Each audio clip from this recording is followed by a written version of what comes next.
So we're going to talk today about specifically education in technology and also the spread of internet through rural and low-income areas. And my guest today is Dana Bluen. That's how you say it, right? Correct.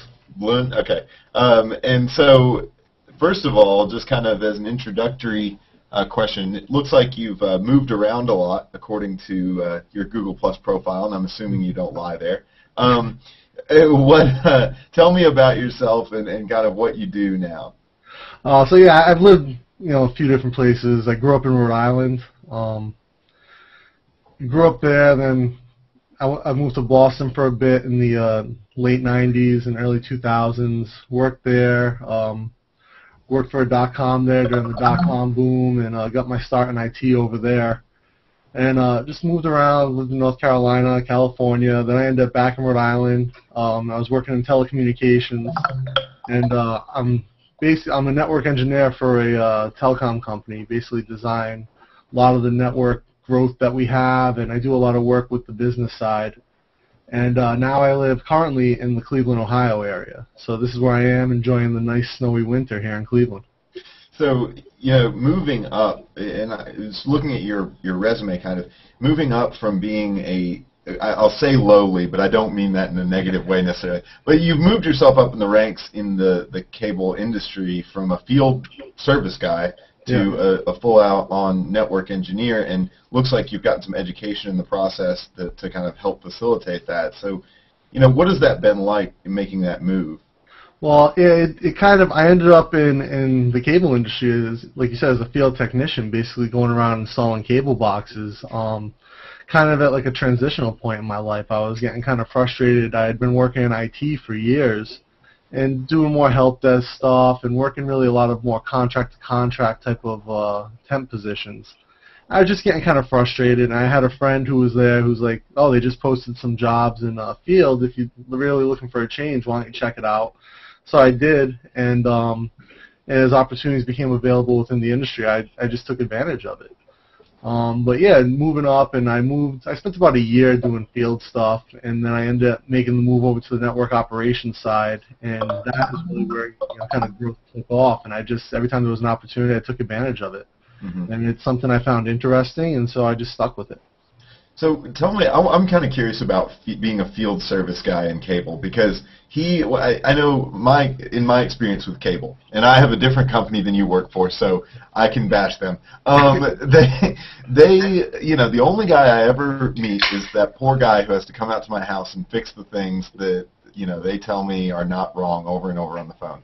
Mm-hmm. Did you get a lot of were customers ever just really awful to you, or were they usually pretty receptive? I probably only had, maybe I can think of like 2 instances where it was like really like a bad situation. And I didn't always work in like the best neighborhoods, mm-hmm. But and that's not, and the bad neighborhoods aren't where I had issues, oddly enough. They were always pretty happy to see you, because usually something's broken and you're there to fix it. And as long as you can fix it and you can kind of apply these troubleshooting skills to get through the issue, then people are very happy to have you there. Right. But it's like I said, there's probably 2 times that things got pretty sketchy, and it's not where you would expect it to have happened.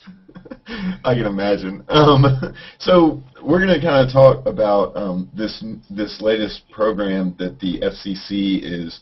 I think they're still working on how it's going to roll out, but from my understanding, they basically are starting to talk about providing low-cost internet access to underprivileged Americans, like they've done phone access before.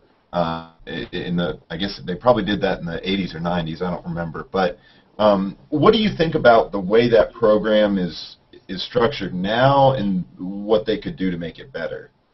I think the idea of a subsidy for connectivity is a great idea. That the government can step in and subsidize a certain class of people to be able to get access to the internet. That's phenomenal. My problem with it is it seems, from all my research, to kind of be lacking. It doesn't reach enough of the people, even in low-income areas. And like anything in the government, the process to get it's not easy. Right. But I think the big drawback there is that even if you start giving access and subsidizing access for low-income families, there's still a whole section of our population in the middle of America that doesn't have access to any infrastructure. That's a good point. So the real problem in a lot of cases is lack of cables being run there, right? Yeah. Yeah. Well, it's because you can't expect a company to take a huge hit like that, Mm-hmm. to run miles and miles of fiber optic cable out to reach 2 customers. Right. And just the return on investment's not there. And in those situations, I mean, I think that's where the government needs to step in and try to either extend service or build their own type of municipal type of thing at a local level. And some communities have done that with municipal fiber builds and municipal wireless. Mm-hmm. Yeah, and I was going to say along those lines, in an ideal world, would you rather see government, run operations for cable like that? Because I know in some European countries they have things like that, and some of the more progressive ones. What kind of be your ideal world situation for handling, internet access in these low-income, hard-to-reach areas? Well, I mean, I think in anywhere where it's densely populated, anywhere where you have a good growth of people and it makes business sense, I think it's best to kind of let a company go in, because they're always going to be pushing technology to compete with other services. Mm-hmm. And that's the case, and they can make that investment. But for rural areas, I think it makes the most sense to either have the local government do it with subsidies from the federal government, or to have the residents build some type of co-op. I've seen both solutions used very well. In Vermont right now, they're actually trying to build almost a statewide kind of fiber municipally run service for the residents. And there's places in the Midwest where I know that they've actually have like co-op based stuff where people kind of work together, build point-to-point wireless links. Huh, wow. We're able to get like a limited type of services out to where it would never be feasible to run physical plant. Right. And I think, this is something you probably agree with, that we're kind of seeing this trend in the move towards wireless internet access in some way, whether it's satellites. In some areas of the world, they've been talking about a satellite system that provides internet at a low cost. I know Google was talking about that at some point. Do you think that, I know that you're in the cable industry, so do you think that is something the cable industry is looking at a lot heavily now, or are they still kind of relying on the physical infrastructure that they've had for so long? Obviously, there's a push towards, to service on mobile devices, IP-ready devices, and so you want to be able to provide service to those. But at the same time, right now the wireless infrastructure is not at a point where it can compete with, hardwired services as far as speed, quality of service, things like that. Right. So, and I think you're probably looking at 25 years away before we get to the point where those could even be comparable at a reasonable level to a consumer. Right. And, talking about this and giving the government giving low-cost internet to people, it was recommended in, I think it was the, I can't remember, NATO's, one of NATO's talks, or the UN's talks, about giving, basically they recommended that internet access be a basic human right. What is your opinion on that? I mean, is it really something that every government should be required to give as a human right? I don't think it's fair to say like internet access should be a human right. The way I think about it is more, or the way I like to think about it is that open access to information, free access to information should be a human right. I read the same NATO report that you're talking about. I think that what they're really trying to get at is the fact that governments shouldn't be allowed to shut off access to the internet to try and quell social uprising, or try to control a situation. They shouldn't be able to block off internet access like that, and that I completely agree with. Right. That I don't think the government should have the place to step in and say, oh, people are getting out of hand, this Twitter thing's out of control, let me shut it down. We're no better than countries like North Korea then if we do that, who control all information in and out of their country. If you can do it at a moment's notice, it's really just a threat to society. Right. And, I don't know if you saw this today, but there was an article that Twitter is now going to allow countries to censor certain tweets if they'd like to, based on any number of criteria in their country. So that's pretty interesting, but at the same time, Twitter's not the only way people communicate online. So I think the big problem would be shutting down the internet entirely. If Twitter wants to cut its thing off, I mean, that's their problem. That's sort of their business. We can't tell them how to run their business. That's fine. They'll censor political voices, but they'll let McDonald's ads run. I think Twitter's under some pressure from investors to start making some money and being Yeah. But anyway, that's kind of off topic. I really wanted to get into, along with this, giving low cost internet to people, and I think that the thing that's important about providing the internet to people who are underprivileged in America is that a lot of the times they're the people who need it the most. For example, looking for jobs. And nowadays, small newspapers, especially in rural areas, are going away, and so classifieds aren't what they used to be. But not only that, the ability to access information and education, as you talked about, is important. But what I'm wondering is there a problem with the way we teach people and how much we teach people about using the internet? In all honesty, I know people who barely know enough to get on a computer and type up a Word document, much less know the tools that they have at their fingertips if they had internet access. So what do you think about that in the education of technology like that? No, I agree. It is scary sometimes how, you meet some people who just have no idea how to use technology at all. Actually, a quick example, I was actually at the dentist today, and my hygienist, probably in her mid-20s, told me that she just got her first email account like a year and a half ago. I mean, she couldn't have been more than like 26 years old.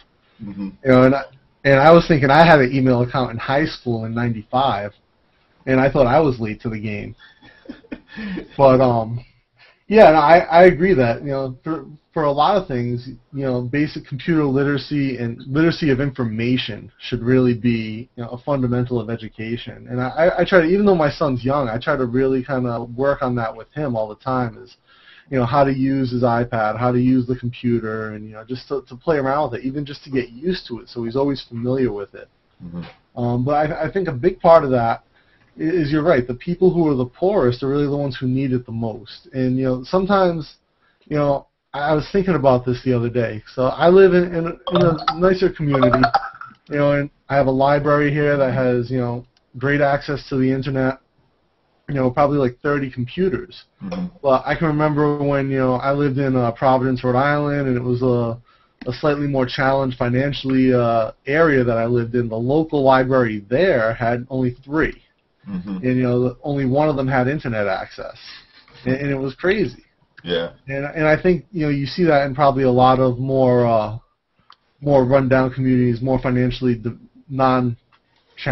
more financially challenged communities that don't have the resources to put into that.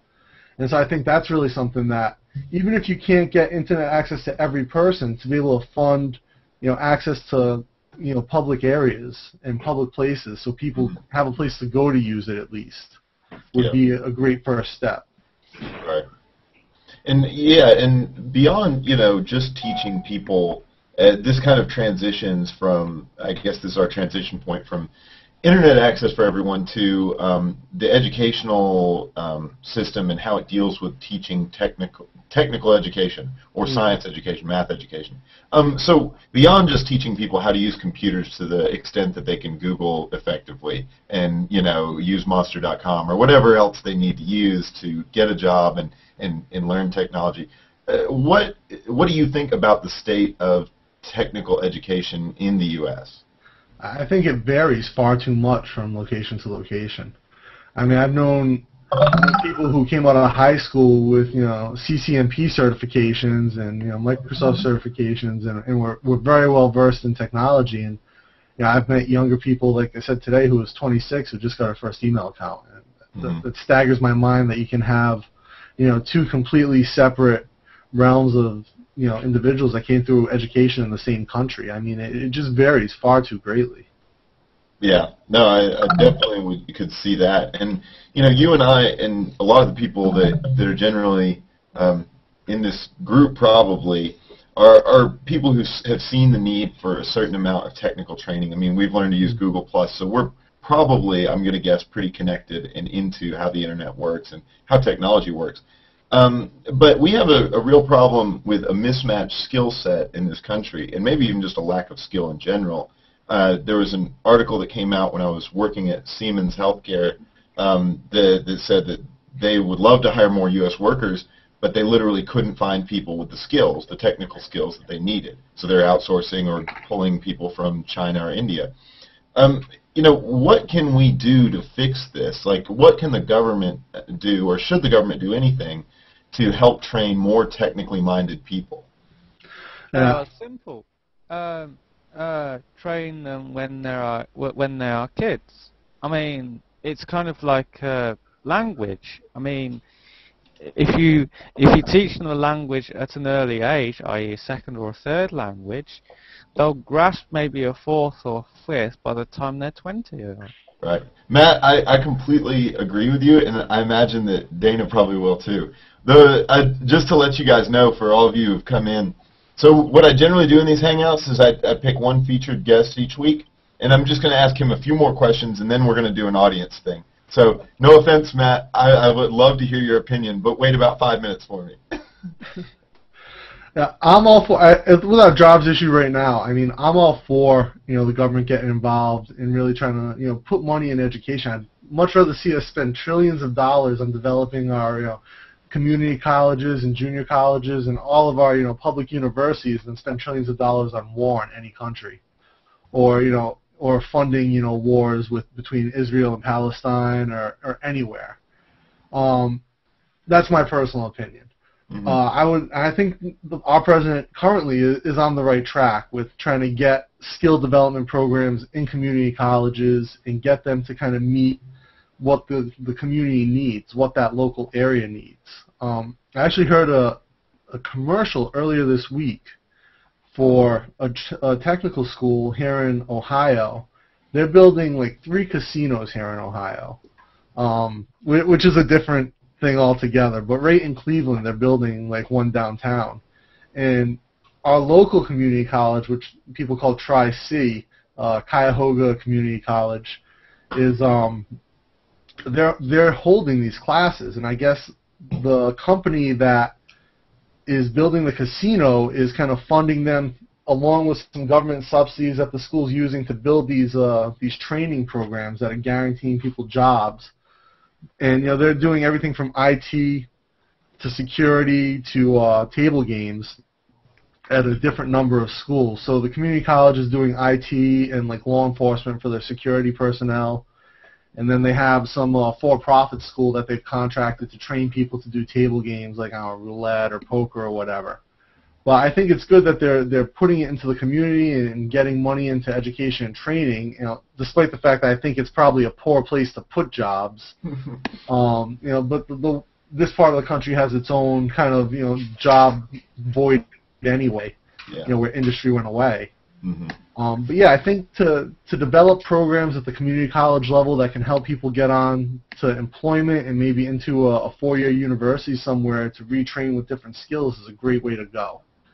It's interesting because I almost think that a lot of these things should be taught at a high school level, and not to knock community colleges at all. I totally agree with you on they should teach more of this stuff.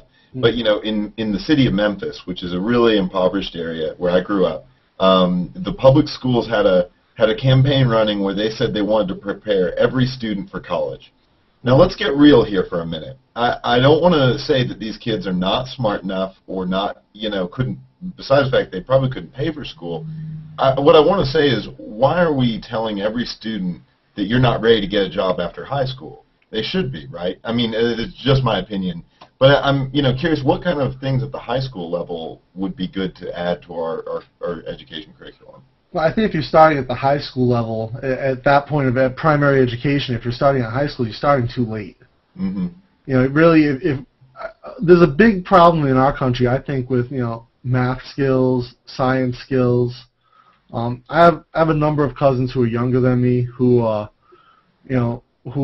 smart kids, but I just when you see like the type of math that they were taught and how far they had to go in math. It's crazy. And, not just them. I worked with a guy who told me he didn't even take algebra in high school. That blew my mind. I didn't know that you didn't have to take calculus. Yeah. And it's crazy to think that.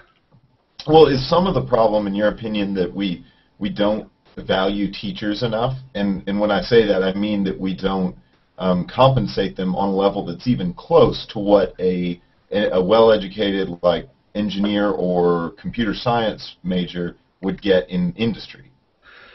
That's definitely true. I think the way teachers' compensation and the teaching industry in general is broken, the way it works. I don't agree with and this might, I know this probably steps against a lot of my more progressive views and liberal tendencies, but I personally don't think that teachers should be unionized and have those protections that keep them in place regardless of what kind of teacher they are, and that keep their pay standardized. Mm-hmm. At the same time, I think a great teacher should be paid a lot more than they are, and teachers should be paid based on performance. Like at a regular job, anyone who works knows if you do your job well and you perform, you're going to get better raises, you're going to get promotions, unless you're a union worker. I mean, and I have friends who are union workers who love their jobs, and but they have the same job for life. There's no incentive there for them to better themselves. Mm-hmm. And I know people who are great teachers and who, just can't get jobs. They're smart individuals. They're bright. And one of my friends, he has 2 master's degrees, actually. He had to go back for a second one because he couldn't get a teaching job after graduate school. He had been subbing all the way through grad school, couldn't get work. Subbed for a few more years, got frustrated, kept getting turned down in interviews, and ended up going to be a trainer for a company. Right. Now he makes a 6-figure salary, and he would never go back to teaching, but he's great at teaching. He's a great trainer. Yeah. I mean, he would never make a 6-figure salary as a teacher. No. It would be rare, extremely rare. That's crazy. Why shouldn't a great teacher make a 6-figure salary? I agree. Yeah. And why should they come into a profession that pays them $30,000 a year at some places, and less at some places as a starting teacher? Yeah. If you have a 4-year degree, there should be an expectation of a livable wage. Right. And well, it's really hard, when we're talking about attracting good teachers for science and mathematics. The thing that really gets me is that, say I'm an engineering student, job opportunities for me when I come out of college, if I were looking for a job, be $50,000, $60,000 a year minimum. There's just no way around it. I couldn't even teach at any sort of school without taking 2 more years of classes, and then I'd make half of what I would in industry as an engineer. Yeah, so, and a $50,000, $60,000 a year job as an engineer is if you foggled your way through school with C's and D's and just scrape by with your engineering degree, you'd still land a good job. Right, and it's not to say that I've considered teaching it many times, and maybe something I do at some point. But it's not to say that you should just expect to make exactly as much as you would in industry. But $20,000, $30,000 a year is not even livable. That's hardly. But you got to think of the skill set that teachers have. Mm-hmm. And not just I'm talking everywhere from an English teacher, an art teacher, to a science and math teacher. They all have these skills that they can, relate information to people.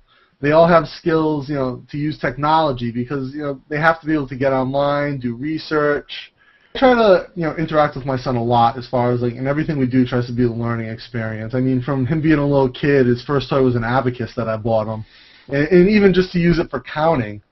We do little stupid science projects. Well, I shouldn't say stupid, but, little kind of small-scale science projects around the house. He had a laptop since he was 1, even though he didn't know how to use it, just to move the mouse around. I got him an iPad just to try to integrate him with technology. So obviously something like the iPad's easy. It's incredibly intuitive. He just jumped right on it and started playing cut the rope right away. But I just try to expose him to as much technology as possible, expose him to as much math, science, literature as possible, read to him every night. We're raising my son bilingual. My wife's Thai, so we speak both Thai and English in the house. Very cool. And actually, they're both in Thailand right now, and he's actually going to school in Thailand, taking some classes here and there. Just kind of like preschool type stuff, but still just to interact and develop his language skills, his thinking skills, anything.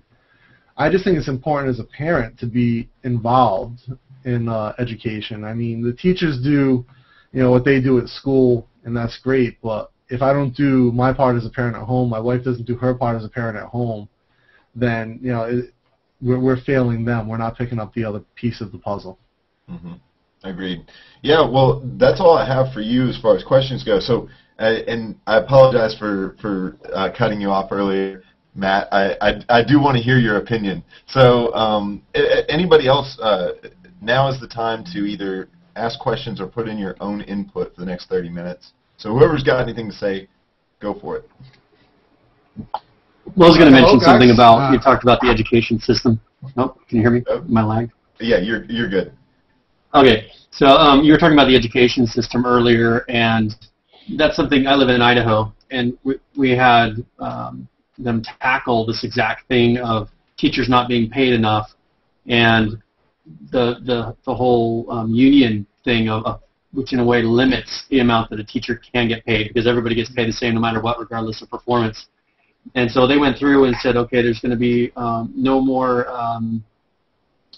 That you're no longer going to be able to be guaranteed a job, and they're going to give bonuses to teachers based on performance. So if a teacher does well, the students, really like the teacher. There's whatever they test well, things like that. They get bonuses every year, and so the unions really fought that, and they went against it, and they were picketing him every day, going out into schools and signing petitions and saying that this is the worst. They wanted to recall him from his position, and they just got the numbers back. And this year in our funding, the schools have all the funding they need because of the reforms. And then they had, I think, 60-something million in bonuses that they're giving out to the teachers this year, above and beyond when before they were in deficits. And and they're doing more technology-based training to where for the small, because we have a lot of small towns that, as you said, they don't have internet, they don't have all these things, so they're doing remote learning for those students for advanced courses that they couldn't get in those towns, and little things like that. The teachers fought, and I don't think it's necessarily the teachers. I think the unions then telling the teachers what to believe or what to say. We're saying that no, this is wrong. You can't replace a teacher. Well, they're not replacing teachers. The small towns cannot afford to have a teacher in every subject. Or there's someone who's not qualified maybe to teach specialty classes. And it's turning around to be something that worked out very well. And so this is something hopefully that around the country, if a teacher does really well, they're not guaranteed their job. But if they do well, they're guaranteed to make more money than they would have. And I think that's something that, to what you were saying, that's how our state kind of answered that. I think that's an awesome solution. Giving teachers bonuses for performing is a great idea.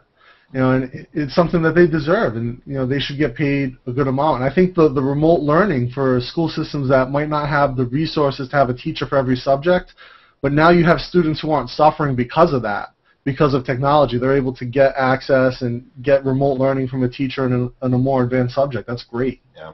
I think. Yeah, go ahead, Christian. I think for us, Generation X and Ys, that are straddling kind of the era between the baby boomers, and we still experience our parents, the way our parents grew up and were able to earn a living. But what we have to recognize is that most industrialized nations, meaning the first world countries, are moving from the 70s, moving away from manufacturing and producing and more towards a technology and service industry. We have to come to grips that jobs are going to change, and we're seeing that. We're basically in the transition, exacerbated by the economic downturn that we have been experiencing since 2008. I think our labor force should be as swift as our technological pace and keep up with that. Meaning our economy is moving to a two-branch economy, those that create and those that service.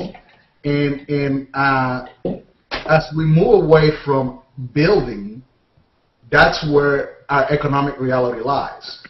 In that sense, high schools should go back to what they used to be in the 30s, 40s, and 50s, where when you got to high school, they also prepare you some sort of trade track in a polytechnic sense. We should be teaching. I agree with you, Carl, that it sounds good in slogans. Every kid should go to college, but I disagree with that. Not every kid should go to college for simple facts. Not every kid has the ability, and maybe not every kid is in their best economic interest to go to college, but more to our vocational training. Given the fact that our economy is moving to this two-track economy, the creators and the servicers. Having said that, I agree that schools should have more flexibility as far as what they need to teach to benefit the citizens of their area. Once you get to, you get past the core classes that we all know should be taught to make a very round individual, but we also should dedicate some time to teach those kids vocational training. There are career tracks, there are not college tracks, there are vocational tracks that make quite more money than many college graduates can make. A diesel mechanic can make upwards of $100,000 a year. That's not something that you need to go to college for. Yeah, I was gonna say a vocational training in just basic computer programming, as opposed to I'll pick on English, an undergraduate English degree. Money-wise, it's where's the disadvantage there? But if we take that vocational training and tailor it to industries that are in the area, automobile manufacturing, computer centers, repairs, and servicing for data centers, things of that nature, I think that we would solve a lot of the jobs problem that we're experiencing today, and help those communities and some of those citizens that are economically challenged. Yeah, the only thing I'll add to the two-track idea is that we need to make sure we teach our vocational track that their vocation may change based on technology and where things go next. But that's what I'm saying. In a swift educational and economic system, you're able to accommodate those changes quicker than suggesting somebody change their vocation and go to a 4 or 5 years worth of training as opposed to months of training. Mm-hmm. You're able to take those positions that have been made obsolete and kind of transition those people into other positions by accelerating the training and breaking away from the traditional mold of traditional education, the 4-year undergrad, the 2-4-year graduate, and such things. Yeah, I think. Yeah, Christian, I think that's a great point. And I completely agree with one of the first statements you said, that it sounds great that every student should go to college, but not every student has to. I have a friend in Rhode Island who there's one vocational school in the whole state of Rhode Island, and we were in high school around the same time. I was a year ahead of him. And he was at the vocational school. I actually went to a private school. But he graduated. He did his apprentice as an electrician while he was in high school. He went to a vocational program to be an electrician. He graduated high school when I was in my first year of college. He got out of high school making like $50,000 a year working as an electrician. Correct. Now, and now he owns his own business. He has 4 electricians that work for him. Does very well. Mm-hmm. And he never went to college ever. Never even thought about it. But he did have the vocational training to supplant that college education. Mm. Right. But I would trust him wiring my house more than any of my electrical engineering friends. No, absolutely. I have friends who are electrical engineers. I've seen them wire stuff. It's not pretty. They do a great video. David, you're chatting away. It's your turn to talk. I'm taking notes. See, this is where I can write my notes down. I got you. And I can be thinking about this thing. So let me go to the top of my list here. Okay. I guess the first point that I was thinking early in my chat was my wife's a principal. She's a very, very, very good principal. She's been doing it for a long time. Her mother was Tennessee Principal of the Year for the state of Tennessee, so they're all about teaching. So I live and breathe this stuff. And we were talking about earlier, I have some Moodle servers where we have online courses, so administer online training. My observation is that you can't find enough teachers who are really good, like my wife, to fill a classroom. You can barely find enough that are good moderators or mentors, or facilitator, I guess would be a good word. And that's the direction that I'm thinking classrooms need to be, where you have online learning, you have very, very good teachers putting together videos and interactive learning curriculum and make it available to the whole United States. I mean, this is not done at a local level, but it's done at a national level with a core curriculum, and that the teachers become facilitators of that course, because that's the best we can expect out of these folks. You can't find enough people who you can be great teachers to fill every single classroom, and we expect them to all be great teachers. It's just not possible. Right. So that's the first thought, and then back on the 2 tracks. When I was in manufacturing, I was on a board. It's about 15 years ago, where I was advising the school, which was right next door, and it was a technical school. It was a high school, but it was their technical branch where they were doing a 2-track. And they said, okay, guys, if you really want to study computers over here, if you want to study beautician, if you want to be a beautician, if you want to be a nurse or some other thing over here, then you go over here. You're not going to college, right? And all those people left the high school, and they weren't necessarily the flunkies by any means. They were just people who said, no, I'm not going to go to college because I can't afford it, or because I don't want to go. And the problem ended up being the parents said, no, you don't tell my child you're not going to go to college. And the parents they hated it. Yeah. And so it just kind of flopped. But that was back before we learned that, Bill Gates never went to college, finished college. So I think now there are more real life cases and more situations where, I don't care about college, I just want them to get a job. Yeah. If they can learn some trade and get a job, I'm going to be happy about it. So maybe it's time to revisit that. Well, the problem is, I see it from the standpoint of somebody in college, is that when, I guess like my friends who are not in college, that either didn't go or dropped out, they almost tell me that with like shame, like they did something wrong in their life. And let's be honest here. I'm not rich, and I'm not gonna be rich just because I went to college. And it's something that we tend to, our society devalues people who don't complete this certain next step in their education. And I think that's completely wrong, because like you said, Bill Gates, Steve Jobs, great examples of non-college educated people. Absolutely correct. And the thing is that you can be a graduate and a student, or have a graduate a degree and have a master's, and still be waiting tables like half the people in my neighborhood. So, right. So the thing is, there's a lot of locations out there that provide for a high standard of living. We're talking about 6 figures, income a year. Those are programs that are accessible, they're in need, they're fairly quick as compared to a 4-year degree, and it's this slogan mentality that we have in this country, that we latch to a slogan, and basically if anybody deviates from that, you're not fitting in with the group, you're devalued, like Carl said. The question is, what is going to be most beneficial for that particular student or that particular citizen coming up to our education system?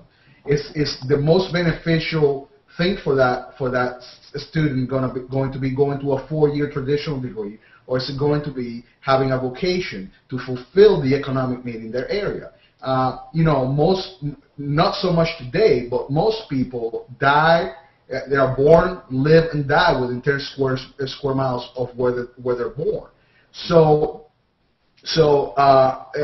most people, especially in rural areas, are not willing to move outside of those areas that they know. So we need to train these kids to fulfill the economics needs of the area, whether that be agricultural, whether that be a service, manufacturing, or high technology. And tailor those educational programs in the best way to help those areas. Now, we can't expect institutions, four-year institutions that have been established to make those changes swiftly. But community colleges, on the other hand, are very well equipped to make those changes swiftly. And we need our educators and the people in the education system, both in primary, secondary, and high-level education, need to recognize the trend in shifting our economy. This is not a manufacturing economy anymore. Those jobs, like Steve Jobs says, those jobs are never coming back. You know, when it makes sense, like automobile manufacturing, you have those jobs, but those are 2,000 or 3,000 jobs at the max. But those manufacturing jobs are not coming back. They're staying in Southeast Asia. They're staying in emerging economies like Brazil, where labor is still cheap and technology is still expensive. Mm-hmm. Anybody else have anything to add to any of those points?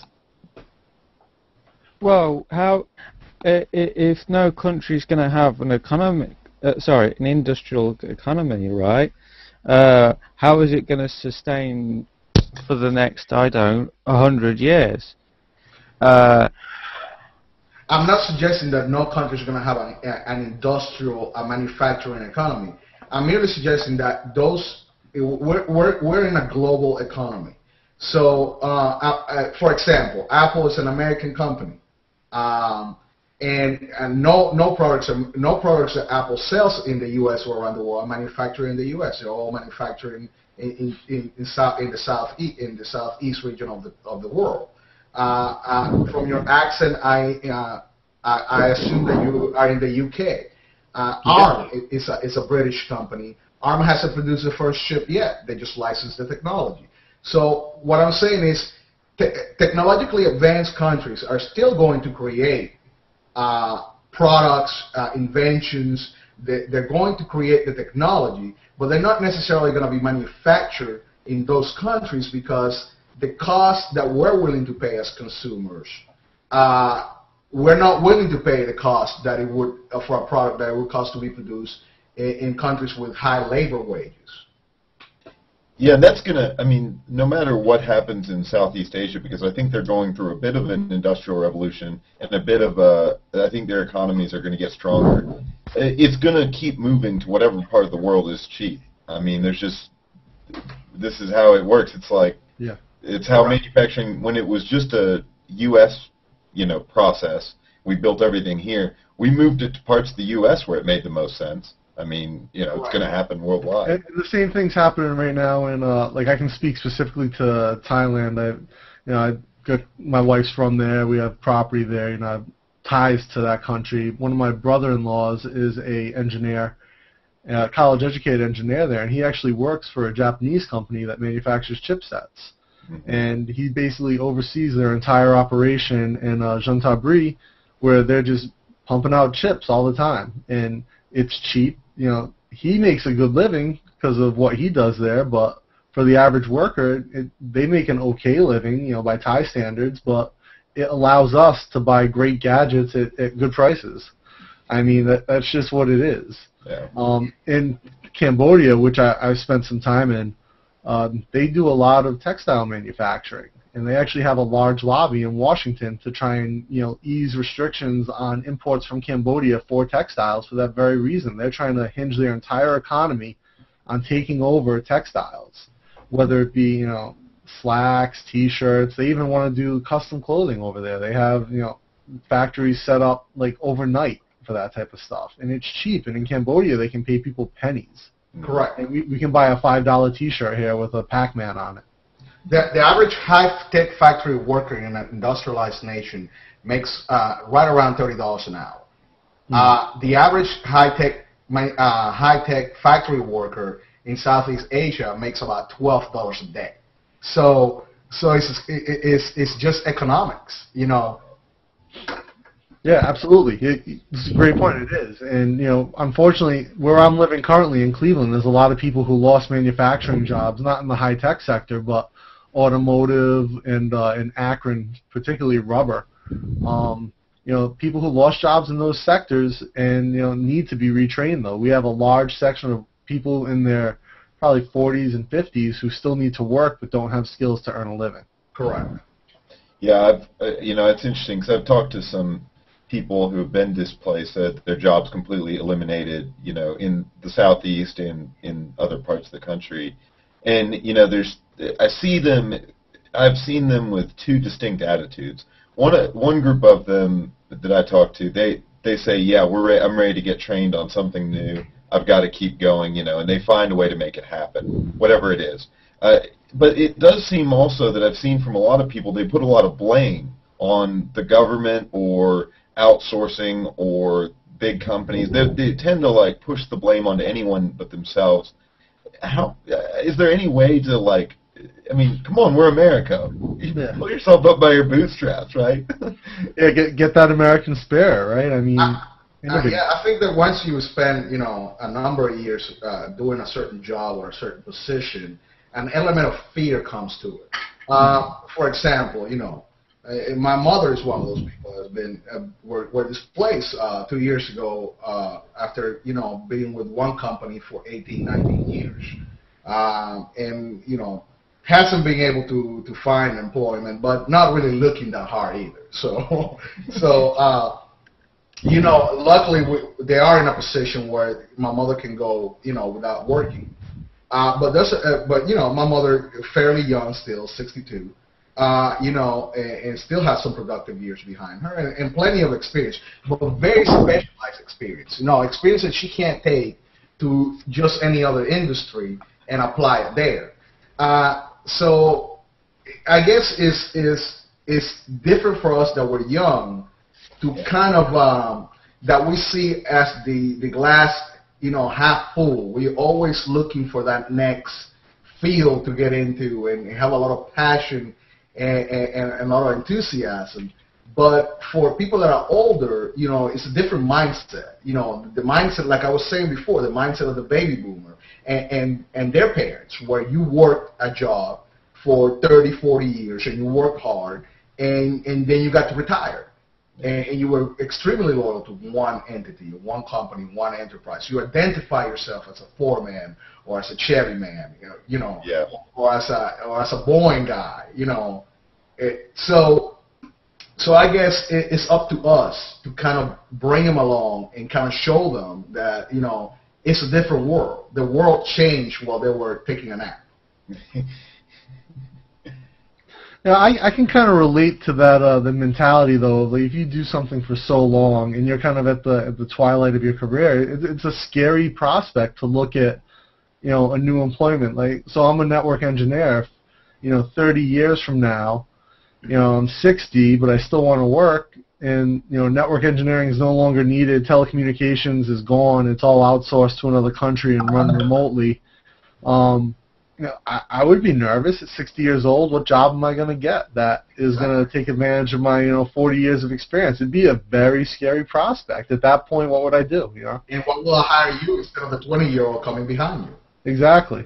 Well, my mentality, and once again, I'm young, so I have the glass half full for sure attitude. But one thing I think we should maybe start thinking about encouraging is employers to teach or someone to help teach older workers whose jobs are that industry sector is moving something new. And I don't know what that entails, but we don't offer any kind of, it's sometimes without warning that these jobs go away, or at least it seems like it. But if we really kept up with the industry, there would probably be one.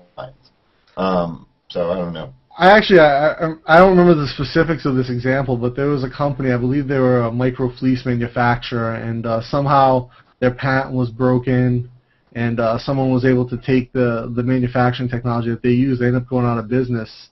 And I remember from the news story that they had put aside money into a trust for all the employees that they had to let go for them to go back to school and get retrained to do something else. I think that's a great example of a company taking responsibility for people in their own community, their employment. Well, I can't see every company doing that. I mean, obviously Enron didn't do that when they went under, right? Yeah. No, and even companies that are offering severance packages, they are in essence time to find. They give you time to find other employment or get retrained. The problem is that when you have families that a single individual, is easier to make those changes than when you have a family. You know, you have mouths to feed and a mortgage to pay and those kind of things. Your flexibility is less. But to Carl's point, that's a pipe dream. Companies are not going to announce when they're going to let you go, because if they do that, then they lose, those positions for the time they do need them, and they can't replace them because they're about to eliminate them. So, they never give you any warning. The concept of job security in this economy is smoke. And I think that's one thing I definitely see in my generation of people coming out of school. We are much more aware of the fact that we will work for more than 1 or 2 or 5 different companies before we get to that retirement goal. For the general student, and even in it is, well, maybe especially in engineering, because it's a technology-based area, to move up, a lot of times you have to move out these days. So there's very little loyalty towards employers, but they haven't earned it, so I don't feel bad for them. Correct. Yeah. I'll work for 5 companies before I get to the end of the year. Well, to Christian's point, though, we're to go not into the whole thing about people needing to retrain. Something, David, you had mentioned earlier on when we first started. We were talking, kind of chatting about iTunes U and the courses available there, and they offer free. I actually have the iTunes U app on my iPad, and it's much easier now to browse just the educational section than it was before, when you had to go into the iPad and go into iTunes and look at everything. Yeah. But there are resources available to people, and I think kind of to tie this back into everything that we kind of started out talking about was, if people don't have access to technology, don't have access to the internet, and don't have the knowledge base to utilize it, then they're not going to be able to take advantage of some opportunities, or even know about opportunities that are free for them to better themselves and to kind of pull themselves up out of a bad situation and to get there. Excellent point. The Khan Academy, MIT's recent effort to put every single thing they offer degrees for online, where you're able to get a certificate, not a degree, but a certificate of completion. So basically, you can attend MIT, take advantage of everything that is taught in the classrooms, and at the end of it, get a certificate. I think those are great initiatives. I applaud MIT for taking, they started this whole concept 20 years ago, and I applaud them for doing that, because it enables somebody in the middle of nowhere to be able to get an education if they can, if they're one of those people that can actually learn without, without having somebody present, a teacher. mm-hmm. And thank you for being our guest this week. Yeah. And I'm gonna wrap it up, I guess, because it's about that time, and we've all got other things to do. It's Friday afternoon. Yes. Yep. So Dana, thank you for coming on, and to everybody here who stuck through the whole thing, and to everybody who